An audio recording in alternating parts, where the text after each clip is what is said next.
So hi guys, welcome to my another vlog. और एक बार फिर से हाजिर हूँ आपके सामने एक और नई बुक के साथ में, जो कि बहुत इंटरेस्टिंग बुक है और आज की लाइफ से बहुत ज़्यादा रिलेट करती है। सो ज़्यादा समय ना लेते हुए बताता हूँ बुक के बारे में।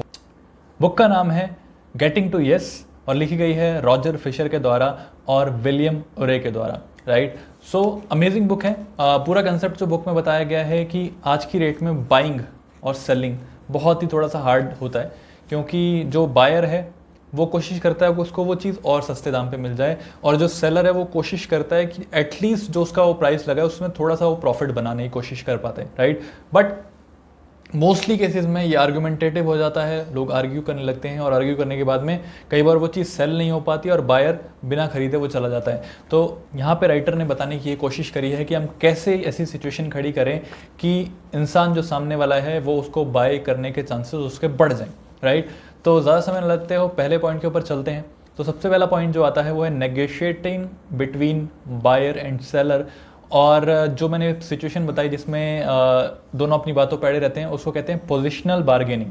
राइट, और जो कि दोनों केसेस में खराब होती है, दोनों के लिए अच्छी नहीं होती पोजिशनल बार्गेनिंग।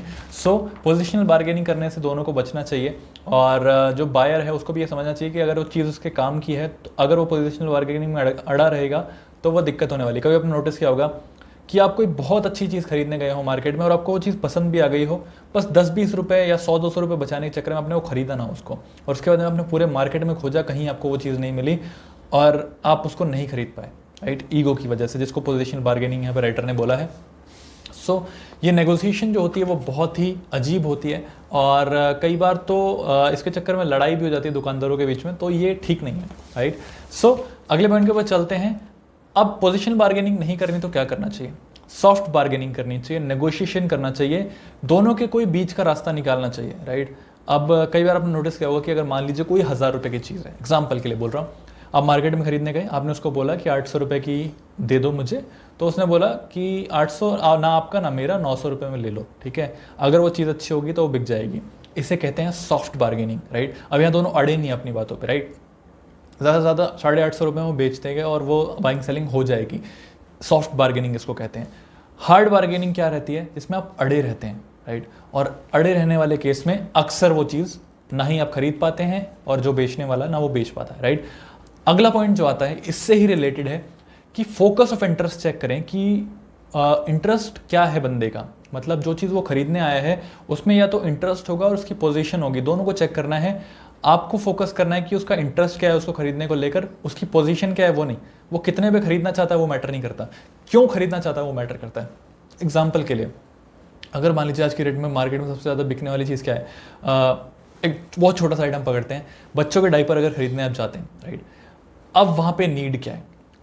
नीड क्या है कि उस बंदे को ना अपने बच्चे के लिए बेस्ट चीज़ चाहिए। राइट, वो नहीं चाहता है कि उसके बच्चे को रैशेज हो जाएं, उसके बच्चे को कुछ भी इसकी वजह से स्किन के रिलेटेड कोई भी प्रॉब्लम हो जाए, तो वो अच्छी चीज़ खरीदना चाहता है। अब यहाँ पे जो सेलर है वो क्या कर सकता है? अब यहाँ बार्गेनिंग अगर चल रही है, मान लीजिए वो 1000 रुपये का डायपर का पैकेट है। ठीक है, अच्छे भी आते हैं ना, बड़े वाले भी आते हैं।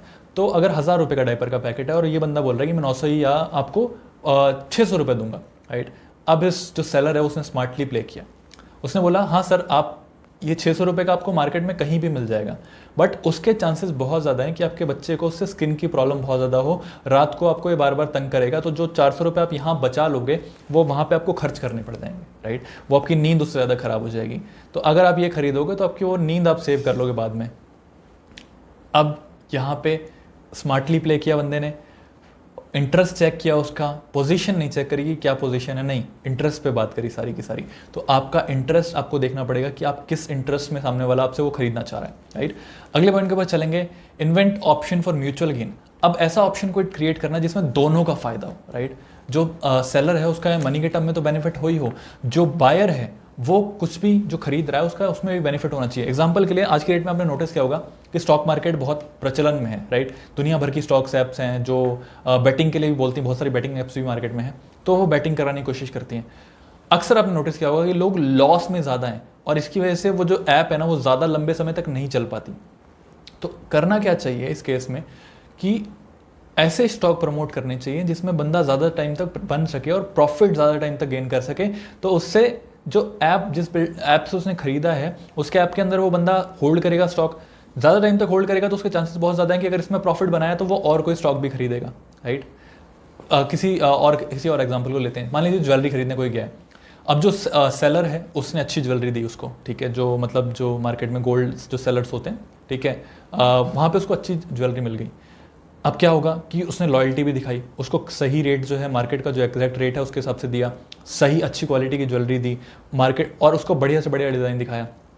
अब क्या होगा, अगर वो थोड़ा कम मतलब थोड़ा सा कम करके बेचेगा ना तो भी चल जाएगा, क्योंकि अगली बार वो बंदा वापस से घूम के वहीं आने वाला, दोनों का म्यूचुअल गेन हो गया, क्योंकि क्वालिटी भी अच्छी मिली, उसको सही रेट पे भी मिल गया और 100% गारंटी के साथ में मिला, राइट। तो म्यूचुअल गेन का कोई ना कोई ऑप्शन ढूंढना पड़ेगा, क्रिएटिव बनना पड़ेगा सेलर को भी और बायर को भी। बायर तो बहुत स्मार्ट है आज की रेट में, हिंदुस्तान में जब से ये अमेजोन फ्लिपकार्ट आए बायर बहुत ज़्यादा स्मार्ट हो गए, तो सेलर को स्मार्ट बनने की बहुत ज़रूरत है। आप एक रेट दे के अड़े नहीं दे सकते, आपको प्ले करना पड़ेगा उसमें, राइट। प्ले करने का ये तरीका है, आप उसकी वैल्यू दिखा सकते हो बंदे को, और सामने वाले को कभी भी जज ना करें, क्योंकि आप ये सोचते हैं ना कि उसके पास पैसे नहीं होंगे यार, इस वजह से वो कम, नहीं भाई, जिनके पास पैसे हैं ना वो ज़्यादा बार्गेन करते हैं, राइट। तो इस वजह से क्रिएटिव ऑप्शन ढूंढना पड़ेगा आपको, कोई ना कोई बीच का रास्ता ढूंढना पड़ेगा, कभी भी एक चीज़ पर नहीं अड़े रह सकते आप, राइट। आते हैं म्यूचुअल गेन के लिए, सबसे पहला आता है क्रिएटिव ऑप्शन ढूंढिए। दूसरा आता है नेगोशिएटर को ऑप्शन को टाइट रखने की बजाय उसे फ्लेक्सिबल रखना चाहिए। जब आप नेगोशिएट कर रहे हैं उसको फ्लेक्सिबल रखें, मतलब रेट ऐसा चूज करें हायर वाला जो है उसमें आप फ्लेक्सिबल करके उसको थोड़ा कम कर पाएं, एक ही रेट पे मत अड़े रहें, राइट। फ्लेक्सिबल रहेंगे तो आप ज़्यादा अच्छे से बेच पाएंगे। म्यूचुअल गेन के रास्ते खोजें, जैसा कि मैंने पीछे बोला। अगला पॉइंट इसी में आता है, आसानी से डिसीजन तक पहुंचा जाए इसका कोई तरीका सोचना चाहिए। आसानी से डिसीजन तक पहुंचा जाए इसका कोई तरीका सोचना चाहिए, कोई भी तरीका हो सकता है, right. If they are more powerful develop your own BATNA. BATNA का मतलब क्या है, best alternative to a negotiated agreement, right. ये बेटना का मतलब है, और लिटरली अगर आप इसको अल्टरनेटिव ढूंढेंगे ना तो आप सेल ज़्यादा अच्छे से कर पाएंगे, ट्रस्ट में। जो भी सेलर्स है मार्केट के अंदर, क्योंकि आज की डेट में बायर्स कम है, सेलर्स ज़्यादा हैं, तो सेलर्स भी स्मार्ट होने बहुत ज़रूरी है। अगला पॉइंट आता है, ट्रिकी नेगोशिएशन से कैसे बचें। जो बायर है ना वो मन में ही सब कुछ सोच के आया हुआ है, अब आप उस नेगोशिएशन को ट्रिकी बनने से पहले आप कैसे सोच के उससे बाहर आ सकते हैं। 3 पॉइंट आते हैं इसमें। दूसरी पार्टी के पैतरों और स्ट्रेटजी को पहचानना होगा आपको, कि वो क्या सोच के आया है, किस ढंग से बात कर रहा है, किस लहजे में बात कर रहा है, उसका कैसे आप तोड़ निकाल सकते हैं। वो आता है आप उसकी स्ट्रेटजी और पैतरों को समझें। अगला पॉइंट आता है, मुद्दे को साफ साफ सामने रखना होगा। आपको ना जो बात है वो क्लियरली बोलनी पड़ेगी भाई, घुमा फिरा के छिपा के बात नहीं बनेगी बात, राइट। अगला पॉइंट आता है, बारीकी और गौर से उस स्ट्रेटजी को समझना होगा। आपको स्ट्रेटजी को समझना होगा, जिस स्ट्रेटजी को सोच के आया है, और स्ट्रेटजी का आपको काट निकाल के और उसमें कुछ ना कुछ बढ़िया करना होगा, राइट। तो ये जितने भी पॉइंट्स मैंने बताए हैं, ये ट्रिकी नेगोशिएशन से आज की डेट में सेलिंग जो करने के लिए ना आसान होता है, और जो बायर और सेलर दोनों का बेनिफिट होता है। इस बुक में बहुत इंटरेस्टिंग है, आपको इसकी ऑडियो बुक ज़रूर सुननी चाहिए डेफिनेटली। वैसे फिजिकली बुक पढ़ना मैं रिकमेंड नहीं करूँगा, ऑडियो बुक सुनेंगे तो ज़्यादा बेहतर रहेगी, आपका टाइम भी बचेगा और आप एक अच्छी इन्फॉर्मेशन ले पाएंगे, और आई होप इस व्लॉग से भी आपको बहुत मदद मिली होगी। सो आज के व्लॉग में इतना ही, मिलते हैं नेक्स्ट व्लॉग में किसी और अमेजिंग बुक के साथ में, कुछ और अमेजिंग पॉइंट के साथ में। तो thank you so much, have a good day everyone.